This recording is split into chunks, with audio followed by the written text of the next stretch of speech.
ৰাজসত্ৰবোৰ এবেদ হস্ত অগ্নি ভালকৈ ৰাখিব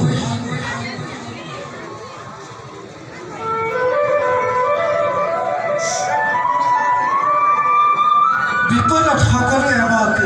স্মৰণ কৰিবা আমি উদ্ধাৰ কৰিম যোৱা ৰাজসত্ৰবোৰ এতিয়া নিষ্কৰ্তব্যত অগ্ৰসৰ আৰু ময়ো নিষ্কৰ্তব্যত অগ্ৰসৰ